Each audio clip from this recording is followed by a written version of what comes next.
누가복음 21장 34절에 이런 말씀이 있습니다. 너희는 스스로 조심하라. 그렇지 않으면 방탕함과 술 취함과 생활의 염려로 마음이 둔하여지고 뜻밖의 그날이 덕과 같이 너희에게 임하리라. 우리를 넘어뜨리는 문제들이 늘 우리 주변에 가득 차 있습니다. 그러므로 스스로 조심해야 할 것입니다. 34절 이후에 36절에 예수님께서 이렇게 말씀하시죠. 이러므로 너희는 장차 올 이 모든 일을 능히 피하고 인자 앞에서 서도록 항상 기도하며 깨어 있으라 하시니라.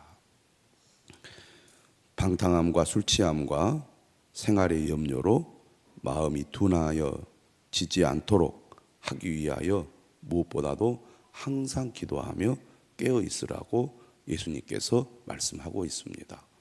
우리가 특별 새벽 기도회를 하는 목적은 특별 새벽 기도회 기간에만 기도하기 위해서가 아니죠. 특별 기도회를 통하여 기도하는 삶을 살아가도록 독려하기 위하여 특별 새벽 기도회를 합니다. 항상 기도하며 깨어있는 삶, 이것이 우리가 환난의 때 이기는 길이고 또 믿음을 지키는 길임을 우리가 분명히 알아야 하겠습니다. 오늘 우리가 읽은 열왕기상 2장 26절에서 35절의 말씀은 아비아달의 파면과 요압의 처형을 다루고 있는 말씀입니다. 어떤 면에서 보면 솔로몬 왕이 냉정하다, 자신의 권력을 강화하기 위하여 자신의 반대편에 서 있는 사람을 무자비하게 제거하는 것처럼 보일 수 있습니다. 물론 고대 사회에서 반대편을 용서하거나 적당히 봐주었을 때 오히려 그들에게 반격을 당하여 권력을 빼앗기고 목숨을 잃어버리기 때문에 이렇게 철저하게 진멸할 수밖에 없었을지 모릅니다. 그러나 하나님의 편에서 볼 때 솔로몬의 이러한 행동은 매우 정당한 행위고 또 하나님의 심판의 의미가 담겨 있다고 볼 수 있습니다. 오늘의 시각으로 보기보다는 당시 사회의 그 상황을 고려하면서 하나님의 말씀을 이해해야 될 줄로 믿습니다. 솔로몬이 왕위에 오르게 될 때 솔로몬의 반대편에 있던 사람들이 솔로몬을 대적했기 때문에 솔로몬은 자신의 왕권을 강화하기 위하여 어쩔 수 없이 이 사람들을 파면할 수밖에 없었습니다. 첫 번째 우리가 아비아달의 파면의 내용을 살펴보면 26절을 이렇게 얘기하죠. 왕이 제사장 아비아달에게 이르되 내 고향 아나돗으로 가라. 너는 마땅히 죽을 자이로되 네가 내 아버지 다윗 앞에서 주 여호와의 궤를 메었고 또 내 아버지가 모든 환난을 받을 때에 너도 환난을 받았은즉 내가 오늘 너를 죽이지 아니하노라.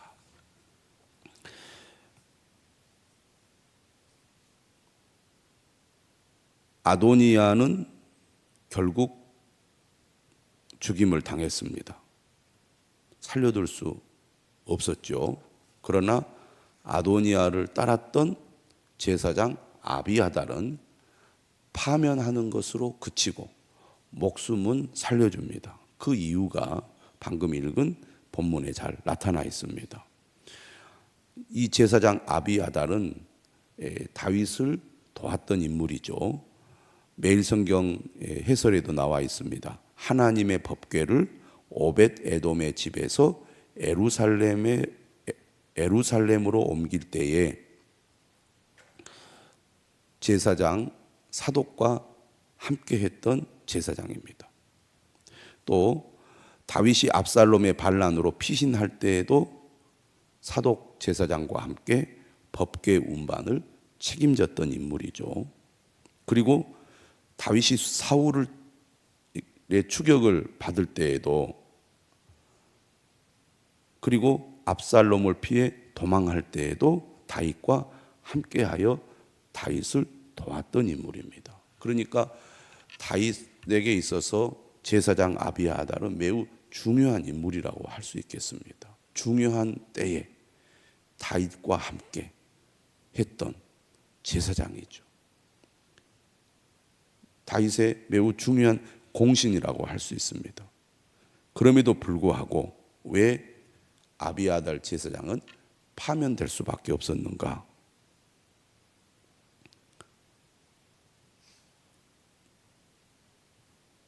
27절에 이렇게 얘기합니다. 아비아달을 쫓아내어 여호와의 제사장 직분을 파면하니 여호와께서 실로에서 엘리의 집에 대하여 하신 말씀을 응하게 함이더라.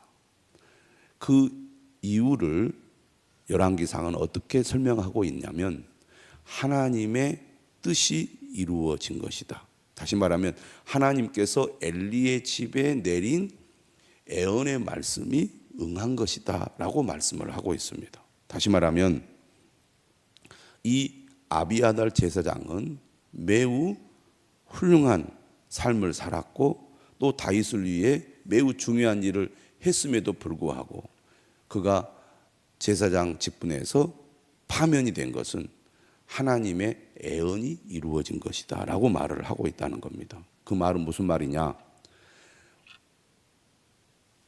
아론의 자녀들을 여러분들이 기억하실 겁니다. 아론의 자녀만 제사장이 될 수 있잖아요. 나답과 아비후는 다른 불을 사용하다가 하나님께 목숨을 잃어버렸죠. 그리고 남은 자식이 둘입니다. 바로 엘르아살과 이다말이죠. 그럼 이다말의 후손이 누구냐면 바로 엘리 제사장입니다. 엘리 제사장이 누굽니까? 사무엘이 등장할 때 이스라엘을 다스렸던 제사장이죠. 근데 엘리 제사장이 죄를 범하고 그 자녀들이 죄를 범하잖아요. 그래서 하나님의 진노를 사게 됩니다. 엘리의 집이 끊어질 것이라고 하나님께서 예언하셨고 그 예언대로 이다말의 후손인 바로 아비아달 제사장의 제사장 직분은 결국 끝이 나고 만 것입니다. 그래서 누가 남게 됩니까? 바로 엘르아살의 후손인 사독 제사장이 이스라엘의 제사장으로 남게 되는 것이죠. 하나님께서 말씀하신 대로 응답이 이루어진 것입니다. 그런데 직접적인 이유는 어디에 있습니까? 이 아비아달 제사장이 다윗을 도와서 충성을 다했지만 그의 충성이 결국은 빛을 발하고 말았기 때문입니다. 다시 말하면 아도니아 편에 서서 아도니아를 지지했기 때문이죠. 한마디로 말하면 그는 배신하고 말았던 것입니다. 하나님의 뜻이 솔로몬에게 있다는 것을 알고 있음에도 불구하고 현실적으로 권력의 중심이 아도니아에게로 이동했다는 것을 보고 하나님의 뜻을 쫓기보다는 인간적인 판단을 하여서 아도니아 편에 섰기 때문에 그의 업적은 빛을 발하고 결국에는 그가 제사장 직분에서 쫓겨나고 말았다는 거죠. 이 아비아달 제사장을 통해서 우리가 뭘 배울 수가 있습니까? 하나님을 믿고 섬기는 일에 있어서 중단이 없어야 되고 끝까지 충성을 다해야지 아무리 열심히 충성을 다했어도 나중에 배반하고 돌아서면 결국은 그 충성과 업적이 결국은 빛을 발하고 만다는 것입니다. 오늘 우리는 하나님을 믿고 섬길 때 중도에 배반하거나 돌아서거나 주님을 멀리하는 사람이 아니라 끝까지 충성하는 사람이 되어야 할 줄로 믿습니다. 끝까지 하나님의 뜻을 추구해야지 아비아달처럼 인간적인 판단으로 계산하여 누구 편에 서는 것이 내가 잘하는 것인가, 이렇게 생각을 한다면 오산할 수가 있는 것이죠. 두 번째 인물은 바로 요압입니다. 요압은 결국 처형을 당하게 되죠. 요압은 어떤 사람입니까? 요압은 그의 권력이 막강하여 다윗도 두려워할 정도로 그 권력이 하늘을 찌르습니다. 그는 다윗과 함께 평생을 함께 했는데 결국에는 누구의 편에 서게 되죠? 아도니아의 편에 서게 됩니다. 다윗을 배반하게 되는 거죠. 하나님의 뜻을 거역합니다. 근데 이 요압이 다윗을 배반하고 그리고 하나님의 뜻을 저버린 것은 아비아달처럼 마지막 때만 그런 게 아닙니다. 그는 계속해서 다윗을 거역했고 그리고 하나님의 뜻을 무시하는 행동을 했습니다. 결국 하나님의 심판을 받고 말았던 거죠.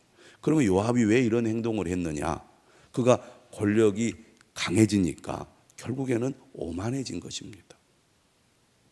사람이 힘이 있을 때 그 사람의 행동을 보면 그 사람의 인격이나 신앙이나 본질을 우리가 알 수가 있습니다.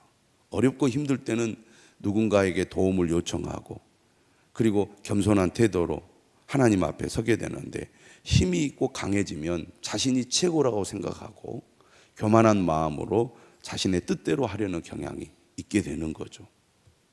믿음의 사람은 어떻습니까? 힘들 때나 좋을 때나 힘이 약할 때나 강할 때나 모든 것이 하나님으로부터 왔다는 것을 믿고 온전히 하나님을 의지하게 됩니다. 오히려 하나님의 영광을 위하여 하나님의 뜻을 위하여 힘을 사용하라고 하나님께서 내게 은혜를 베풀었다, 이렇게 믿는 거죠. 그런데 그 신앙이 바르게 되지 않으면 하나님이 은혜를 주시고 복을 주셨을 때 마치 자신이 자신의 힘으로 그렇게 된 것처럼 오만한 태도를 보이기가 쉽다는 것입니다. 요압은 군대 장관으로서 다윗의 오른팔 역할을 했는데 힘이 강해지니까 다윗도 무시하는 행동을 했어요. 또 다윗도 함부로 하지 못할 정도로 그가 힘이 막강해집니다. 그러다 보니까 자연스럽게 오만해졌고 오만하다 보니까 그는 해서는 안 되는 행동을 하게 된 것이죠. 그러나 결국 그의 오만함이 그를 죽음에 이르게 합니다. 마지막 아도니아 편에 섰기 때문에 결국 그는 목숨을 잃게 되는데 이 요압의 이 비참한 최후를 오늘 본문은 잘 보여주고 있습니다. 아무리 그가 잘 나가고 힘이 세다 할지라도 언젠가는 그 강한 힘을 잃어버리고 모든 것을 빼앗기는 때가 온다는 것이죠. 그래서 잠언은 뭐라고 말합니까? 교만은 패망의 선봉이라고 말합니다. 아마 그는 마지막 때에 이런 생각을 했을 것입니다. 그래, 내가 좋은 선택을 한 거야. 지금까지는 내가 다윗을 따랐지만 이제 다윗은 죽어가고 있고 앞으로는 아도니아의 세상이야. 나는 끝까지 올바른 선택을 통해서 내 목숨과 그리고 내 권력을 지킬 수가 있게 되었어 라고 생각했을지 모릅니다. 그런데 오늘 본문은 어떻습니까? 28절, 그 소문이 요압에게 들림에 그가 여호와의 장막으로 도망하여 제단뿔을 잡으니. 얼마나 비참합니까? 제단뿔을 잡아서 자신의 목숨을 부지할 수밖에 없는 비참한 처지가 된 것입니다. 이렇게 된 것이 무엇 때문이라고 말합니까? 이는 그가 다윗을 떠나 압살롬을 따르지 아니하였으나. 다윗이 압살롬 때문에 왕위에서 쫓겨났을 때에도 요압은 다윗의 편에 섰습니다. 그런데 결정적으로 아도니아를 따랐기 때문에 그는 마지막 비참한 최후를 맞이할 수밖에 없었던 것이죠. 29절에 보면 제단뿔을 잡았다는 소식을 솔로몬 왕이 듣게 됩니다. 솔로몬은 어떻게 합니까? 요야다의 아들 브나야를 보내죠. 너는 가서 그를 치라. 솔로몬은 자신의 왕권을 강화하고 정의를 실현하기 위하여 단호하게 요압을 제거하라고 말합니다. 여기에는 그의 아버지 다윗의 유언이 있었습니다. 그래서 결국 어떻게 되죠? 30절에 보면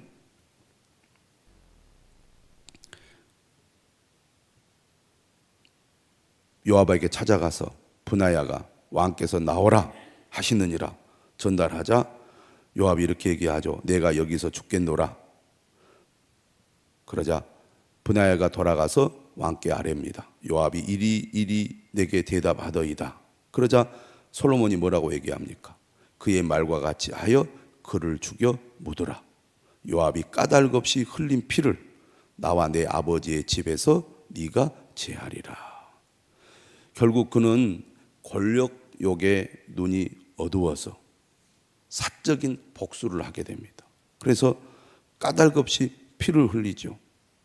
32절에 그 내용이 나옵니다. 여호와께서 요압의 피를 그의 머리로 돌려보내실 것은 그가 자기보다 의롭고 선한 두 사람을 쳤으니 곧 이스라엘 군대 군사령관 네르 아들 아브넬과 유다 군사령관 예델의 아들 아마사를 칼로 죽였습니다.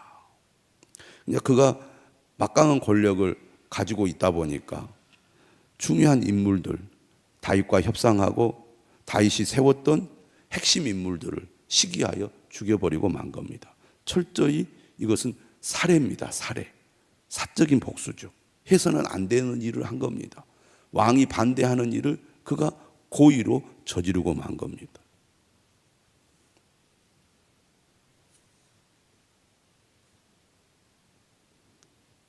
솔로몬이 이렇게 얘기합니다. 이 일을 내 아버지 다윗은 알지 못하셨나니 그들의 피는 영영이 요압의 머리와 그의 자손의 머리로 돌아갈지라도 다윗과 그의 자손과 그의 집과 그의 왕위에는 여호와께로 말미암는 평강이 영원히 있으리라. 하나님의 뜻을 저버린 요압은 하나님의 심판을 받은 것이고 솔로몬의 이러한 행위는 정당한 행위고 그리고 하나님의 뜻을 따른 행위라고 선언을 하고 있는 겁니다. 결국 여호야다의 아들 브나야가 요압을 처형함으로써 요압의 삶은 끝이 나고 맙니다. 요압은 오만했습니다. 욕심으로 가득 차 있었습니다. 또 시기가 가득했죠. 무엇보다도 하나님의 뜻을 따르지 않고 그의 주군을 배신하는 신의를 저버리고 말았습니다. 그는 잘 나갔지만 결국 하나님에 의해 심판을 받아 망하고 만 것입니다. 어떻게 사느냐도 중요하지만 어떻게 죽느냐도 중요하다고 볼 수 있습니다. 아무리 젊었을 때 그가 위대한 일을 했다 할지라도 그의 삶을 어떻게 마무리하느냐는 더더욱 중요하리라고 봅니다. 다윗 왕은 삶의 우여곡절이 많았지만 그는 마지막 자신의 사명을 다하고 생을 마쳤습니다. 그에 반해 오늘 본문에 나오는 아비아달이나 요압은 매우 아쉬운 삶의 마무리였다고 볼 수가 있습니다. 오늘 우리는 하나님의 자녀로서 믿음의 삶을 살아가면서 어떤 삶을 살아야 하겠습니까? 지금도 열심이지만 마지막까지 우리가 신앙의 삶을 바르게 살아야 되지 않겠습니까? 하나님께 영광을 돌리는 삶의 마무리가 되어야 하지 않겠습니까? 과거의 신앙에 만족하지 않고 주님 부르시는 그날까지 끝까지 사명을 감당하는 사람이 되어야 할 줄로 믿습니다. 사도 바울처럼 선한 싸움을 마치고 주님의 면류관을 사모한 것처럼 오늘 우리도 우리의 인생을 주님 부르시는 그날까지 믿음 안에서 또 하나님의 사명을 감당하며 하나님께 영광 돌리는 삶을 살아갈 수 있기를 주님의 이름으로 축원합니다.